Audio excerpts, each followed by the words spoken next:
Bienvenue dans cette autre vidéo. Euh, Depuis, j'ai une folle envie de commencer par le premier endpoint, mais avant cela, on va essayer de faire les choses bien. Donc, vous savez, pour enregistrer un utilisateur, il va falloir faire un certain nombre de vérifications. En fait, sur notre endpoint de register, par exemple ici, je vais mettre register. Il va falloir d'abord, je vais définir ici register. Donc ici, on a notre premier endpoint. Là, je vais vous montrer les opérations qu'on aura à faire. On aura une première opération qui sera la récupération des données, c'est-à-dire les données de l'utilisateur, la récupération des données de l'utilisateur telles que l'email, le username, l'email, le password. Je pense l'essentiel, c'est les trois là. L'idée sera auto-incrémentée, je pense. Et ensuite, la récupération de données, on aura la validation des données. Dans la validation des données, si vous voulez, on aura la vérification de l'email, de username, du password, si ça respecte certaines conditions du password. Et ensuite, on va aussi vérifier, parce qu'on est en train d'enregistrer un nouvel utilisateur, si le new user n'existe pas. Donc, il faudra que toutes ces vérifications-là soient déjà faites avant qu'on puisse se sauvegarder. Donc, ensuite, on va faire la sauvegarde en PD. Donc, voilà ce qu'on fera dans ce endpoint-là. Vous voyez bien que la base de données existe ici. Lorsqu'il vous vérifier si le new user n'existe pas, il va falloir qu'on prenne son email. On essaye de voir dans cette table-là si cet email n'existe pas déjà ou bien si cet username n'existe pas déjà. Et avant de sauvegarder dans la BD. Donc ici, je vais vous montrer comment faire les opérations sur la base de données avec SQL Alchemy. Je vais supprimer cette base de données. Voilà. Et on va ici venir dans le app context pour faire les manipulations. Supposons qu'on veut ajouter un nouveau utilisateur. Donc ici, je vais créer une variable user égale à user, la classe user, c'est-à-dire la classe user. Et là, je vais lui donner en paramètre tous les noms de colonnes là. Donc, je vais lui donner en premier paramètre username qui sera égal par exemple à Abou. En deuxième paramètre, je vais lui donner l'email qui sera égal à a@gmail.com. Ensuite, je vais lui donner le password. Le password qui sera égal à peut-être un truc bizarre comme ça. Ça sera un password haché. On n'a pas besoin pour le moment du profil image, ce qui fait qu'il peut être nul. On est d'accord?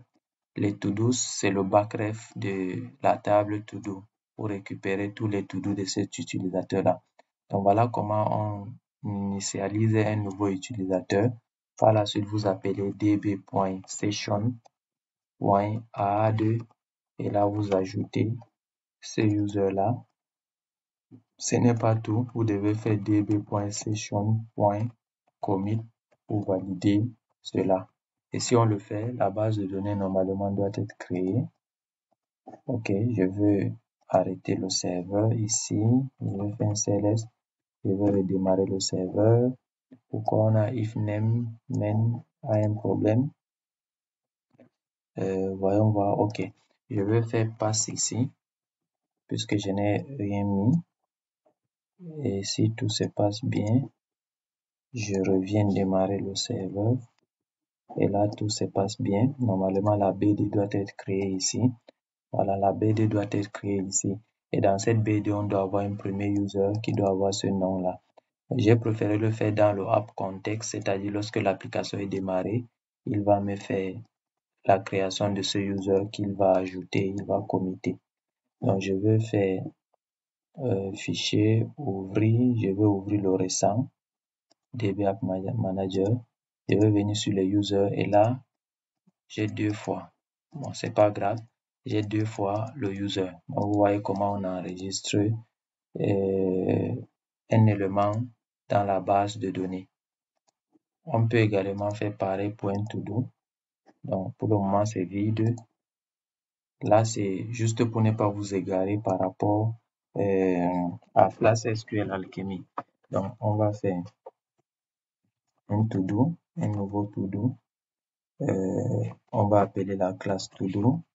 On va lui donner un content qui sera fait la cuisine. On va lui donner un done qui sera à, bon, forcément false par défaut. Et archivé sera false aussi. Created at va prendre la date actuelle. Updated at va prendre la date actuelle. Et le user ID, on va lui donner le user ID. On va lui donner le premier user ID. Et là, on va dire ici, on va préciser user-id égale à 1. Je vais sauvegarder le fichier save. Et là, je pense que ça va normalement me créer un to-do. Je réactualise. Je vais arrêter la base de données et le serveur. CTRL-C et je redémarre. Je vais revenir ici actualiser. Je vais fermer même la base de données. Je vais la reprendre. Bon, on va faire quelque chose de simple. Je vais supprimer complètement. Ok, il refuse, donc je vais fermer avant de supprimer. Et ensuite, je vais couper le serveur, CTRL-C. Je vais réexécuter. Et là, j'ai To-Do App Manager. Je vais rouvrir le fichier. Et là, pourquoi il n'y a pas de To-Do là? Il ne me fait aucun message. Ah, ok. Vraiment, je suis vraiment bête. Vous allez m'excuser, donc on devait faire db.station. C'est quand même pathétique, To-Do. Et là, je fais db.station.commit. Voilà, là c'est pour valider. Ok, normalement si je réactualise mes to-do, on a dans notre premier to-do faire la cuisine, donne à 0, archive à 0 pour dire false. Et là on a la date created at, et on a le updated at, et on a le user ID qui a créé le to-do. Donc voilà un peu en quelque sorte les opérations que nous serions amenés à faire. Mais, comme je dis, on va pas le faire en désordre. On va essayer de créer des méthodes statiques pour la gestion de tout le CRUD des utilisateurs et de tous les CRUD de To-Do également. Donc, on va se donner rendez-vous dans la prochaine vidéo pour gérer d'abord toutes les opérations CRUD au niveau de la classe user et de To-Do avant de commencer par attaquer les endpoints, puisque je n'aimerais pas qu'on soit dispersé, c'est-à-dire directement dans les endpoints qu'on se met à instancier des classes. Donc, vous allez voir l'utilité. Ne vous inquiétez pas donc. Rendez-vous à la prochaine vidéo.